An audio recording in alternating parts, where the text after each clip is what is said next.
Inicialmente, eu quero agradecer a oportunidade à Márcia, né, a professora Márcia, que aceitou a proposta. Agradecer a minha amiga e advogada Carla Ney. Para as pessoas que não sabem, né, eu quero deixar isso registrado e em público, render as homenagens. Se eu sou hoje advogado, é graças ao incentivo da minha amiga Kátia, ela me incentivou a estudar. Então, assim, eu agradeço muito. Estou distante de ser um expert especialista no direito penal e processo penal. Vou fazer algumas pontuações, alguns relevantes à proposta que foi oferecido. Quero agradecer também a Univase, agradecer ao FRJ, ao professor Alexandre, que aqui está com a gente, ao presidente Marcelo Sheik, que não pôde estar mais, mas contribuiu com esse projeto e abraçou a causa. Quero agradecer também a doutora Rafane, conterrânea de faculdade, membro da Comissão de Direito Penal. Agradecer ao doutor Luiz Cláudio, juiz de direito da primeira vara criminal aqui, que caridosamente disponibilizou o tempo dele para estar aqui com a gente e contribuiu com todo o seu conhecimento e a sua experiência num segmento tão importante, né, no segundo tempo do nosso tema, que é a parte processual. Nesse momento, nós estamos vendo a parte pré-processual. Agradecer também a doutora Juliana, que ainda não está presente, delegada 105DP. Agradecer a capitã Êngel. Agradecer a doutora Estela, da segunda vara criminal daqui de Petrópolis, sempre em combate. Ela faz um trabalho, ela vai expor o trabalho dela aqui, né, em combate e prevenção à violência doméstica. Agradecer também a minha amiga e médica, a doutora Elisângela, que aceitou. Todos vocês que aceitaram essa proposta em cima da hora, eu agradeço muito. Como a Kátia bem colocou, é importante levar, e a proposta aqui é levar a informação à sociedade. O meu tema proposto é falar sobre a ampla defesa e o contraditório. São princípios condicionais em um momento pré-processual e processual. E é importante por que isso? Como a Kátia falou, esclarecer e tentar, eu vou tentar falar, né, sem não tenho condições em 20 minutos. Se eu cometer alguma gafe, que os demais possam contribuir, me corrigir. Mas no nosso ordenamento jurídico, ele é classificado, organizado de uma forma hierárquica. E por que eu inicio falando sobre isso? Para compreendermos a necessidade do devido processo legal, né? Estão sendo colocados temas aqui, temas relacionados ao crime, a tipos penais, e dentro dessa realidade, nós vamos ter protagonistas, autor do fato, vítimas e o Estado. E quem vai gerir, vai organizar toda essa estrutura para, no final, apontar se é culpado ou não. Primeiramente, nós temos que compreender esse ordenamento jurídico, que é classificado de forma hierárquica, que é a nossa Constituição Federal, e as leis infraconstitucionais. Então, a Constituição Federal, que foi promulgada em 1988, ela tem um papel fundamental de resguardar direitos fundamentais. Direitos esses que são indispensáveis. O cidadão, ele pode até querer manifestar a vontade de não exercer o direito, mas, em alguns casos, certos direitos, ele mesmo querendo, o Estado não pode permitir que ele abra a mão desse direito. Então, o direito fundamental nada mais é que é o direito à vida, à saúde e tantos outros que vamos, se eu fosse classificar aqui, ia demorar um pouco mais. É um direito inviolável, intemporal e universal, alcança a todos. E esse direito fundamental, ele está diretamente ligado a um processo legal resguardando esses direitos fundamentais. Eu vou deixar mais claro, para a gente chegar até a ampla defesa e contraditório. Nesse ordenamento jurídico, ele é classificado como direito material. Eu vou dar um exemplo. Direito ao patrimônio. Eu tenho direito a ter um patrimônio. Isso é o direito material. Se esse direito material ele for lesado, vai ser realizado e acontecer um processo, que é o direito processual. São direitos distintos, mas todos esses estão cobertos pelos direitos fundamentais. Então, a Constituição Federal ela acabou consagrando os direitos fundamentais que devem estar inseridos tanto no direito material quanto no direito processual. E por que eu faço essa distinção? Porque hoje nós vamos falar um pouco, o meu tema é sobre o direito processual. E um direito processual justo deve ser resguardado os direitos fundamentais, que aqui eu vou expor durante a minha fala. O primeiro ponto, como eu falava, a Constituição Federal ele resguarda alguns princípios. O primeiro ponto que a Constituição Federal resguarda no processo penal criminal, porque nós temos o processo civil, processo trabalhista e assim sucessivamente. Hoje aqui vamos tratar do processo penal. No processo penal, um princípio que é norteador para resguardar as garantias é o princípio da não culpabilidade, ou, em alguns tratados internacionais, o princípio da presunção da inocência, como todos conhecem na sociedade. Esse princípio ele permite que aquele que está sendo imputado um crime, como a Kátia colocou, ela não pode afirmar que, vou dar o exemplo dessa menina que foi acometida por esse crime. A Kátia não tem condição de hoje, ou a sociedade, afirmar que foi o tio dela.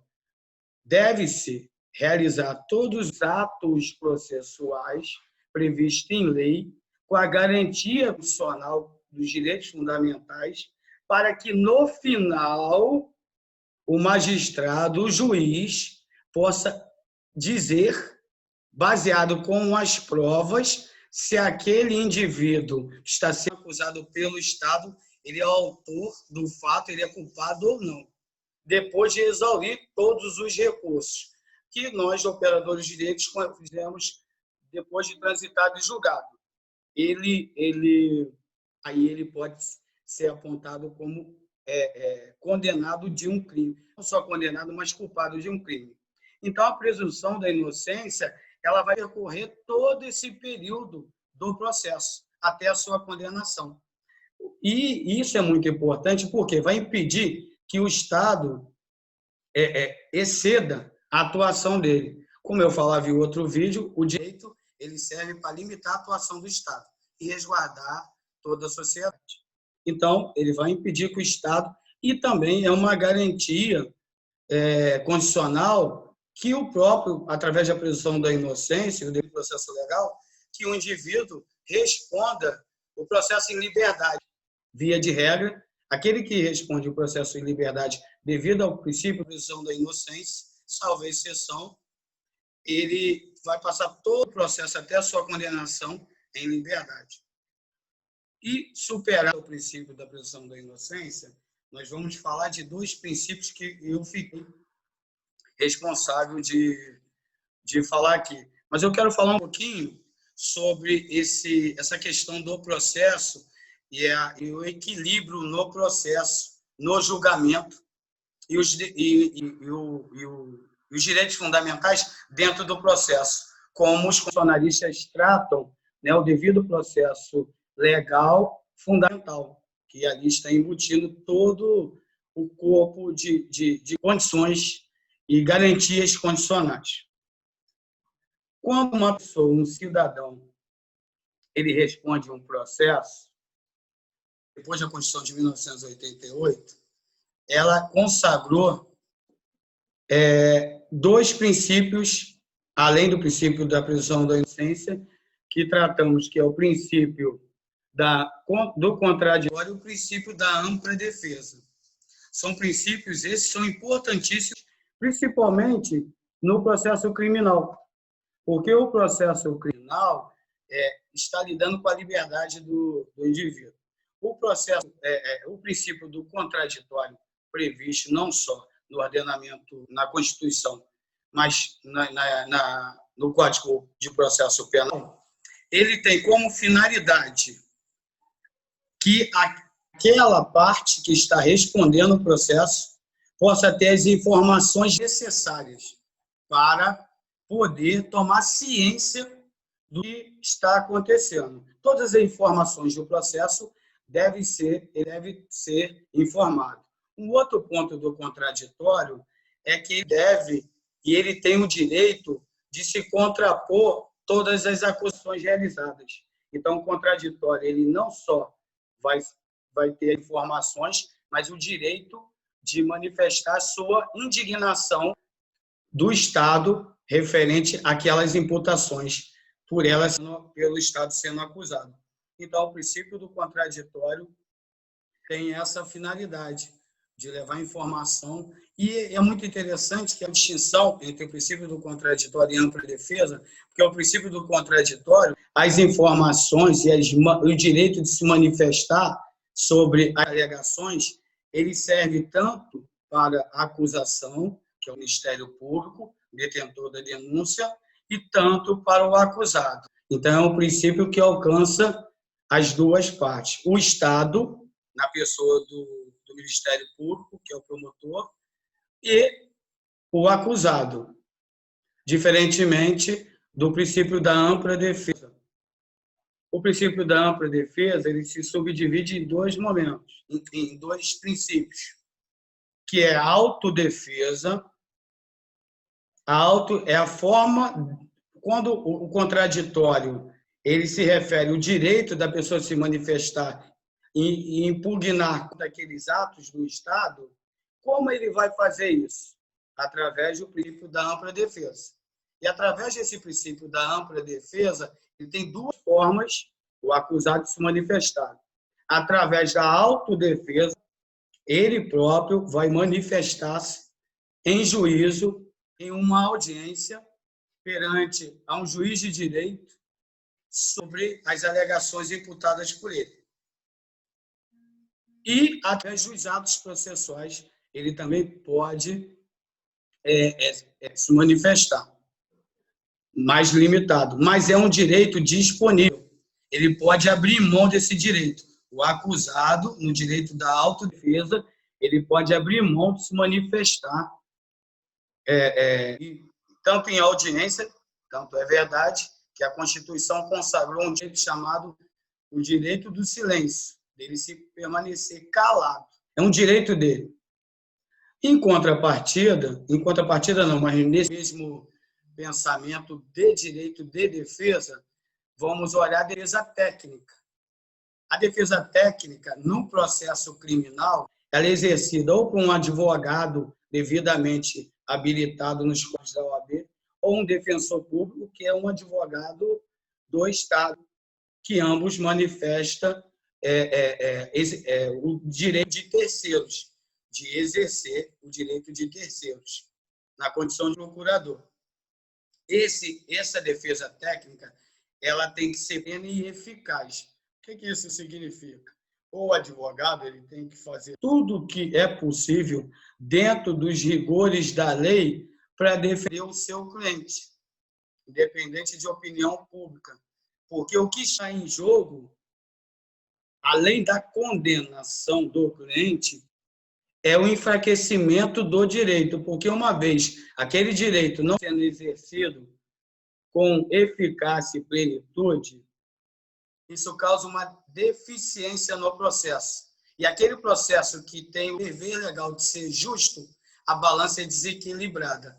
E, especificamente no processo penal, o doutor Luiz Cláudio, excelentíssimo doutor Luiz Cláudio, que nos acompanha, ele vai poder falar bem melhor, que o próprio magistrado, a lei, confere ao juiz declarar o réu indefeso se o advogado não for eficaz na defesa do seu cliente.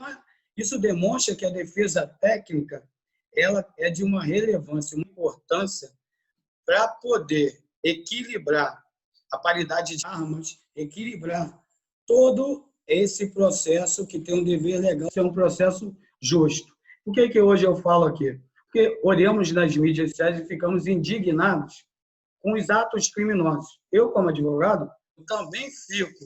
Eu acho que nem o caso da menina foi um ato que realmente causou um pavor social muito grande.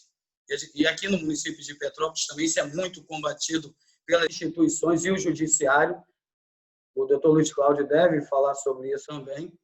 Então, assim, mas na condição de advogado, eu tenho que fazer de tudo e exercer esse direito. Eu tenho que fazer de tudo e exercer o direito do cliente para que ele possa, até para ele ser condenado, ele tem que ter um processo justo e equilibrado dentro desse mecanismo jurídico. Porque houve muito, hoje, nas mídias sociais, bandido bom é bandido preso, bandido bom é bandido morto. Bandido bom é ressocializado, ele tem uma oportunidade de uma outra visão. Agora, se ele fizer a escolha de não querer, ele vai sofrer os horrores da lei.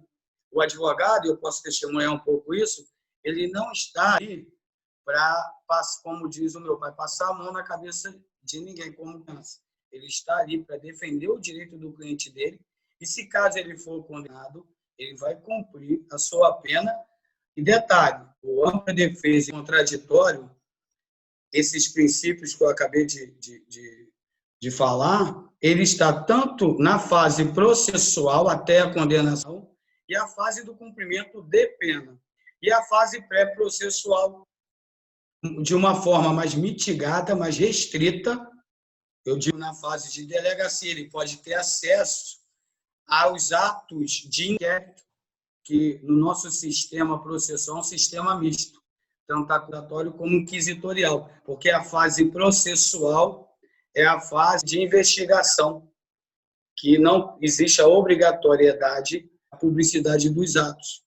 Mas, mesmo assim, o contraditório, ampla defesa, está mitigado, restrito, mas ele pode ser exercido. E num processo administrativo com uma maior amplitude. O processo administrativo é um processo que ainda não virou um processo judicial. Porque quando falamos de processo, nós temos o processo administrativo, para aqueles que não compreendem, que ainda não faz parte do corpo jurídico do judiciário, e temos o processo judicial, quando já faz parte de todo esse cenário jurídico.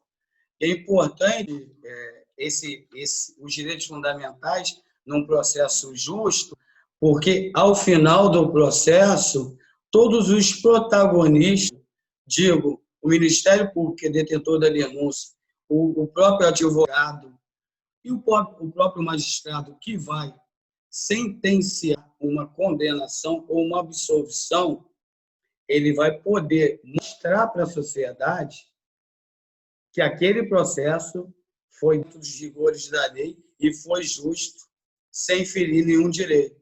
Então, a importância da informação, a importância no momento que vivemos, porque já percebemos também, por causa de fake news, que é um outro assunto, as pessoas cometerem diversas loucuras sem antes saber que aquela informação é verdadeira, exercendo, né, um ato direto, como se condenado fosse. E cabe a nós julgar. Cabe ao magistrado, depois de um processo penal justo, digno, mesmo diante da confissão. É uma das coisas com licença, que, mesmo... doutor, a gente tem mais 2 minutos aqui. Se eu quiser finalizar a fala, e aí todo mundo é só definir quando acabar, a gente faz a mesma coisa. A gente sai dessa sessão e entra pelo mesmo link. Pode finalizar. Eu vou finalizar, então. Vou finalizar dizendo que a importância da integração entre todos os órgãos e, principalmente, a compreensão, o que hoje nós estamos fazendo aqui, né? Temos policiais militares que devem já estar chegando, não vi, eu estou vendo pelo celular, a autoridade policial judiciária, os advogados e, principalmente, um juiz de direito, o doutor Luiz Cláudio, preocupado em levar informação. Então, assim, eu parto do princípio que só esse ato já é uma grande contribuição para a sociedade compreender a complexidade de um processo e os protagonistas dele, como os advogados, promotores, principalmente o juiz, que tem a grande dificuldade de tarefa de julgar, né? Para saber a igualdade e a justiça que deve ser aplicada, e não de forma irracional. Agradeço desde já, Márcia, novamente, né? Deixo registrado aqui o meu agradecimento a você, a todos que aceitaram esse convite, né? Em cima da hora, e é sempre muito bom. Obrigado por poder fazer parte desse projeto e obrigado a todos vocês.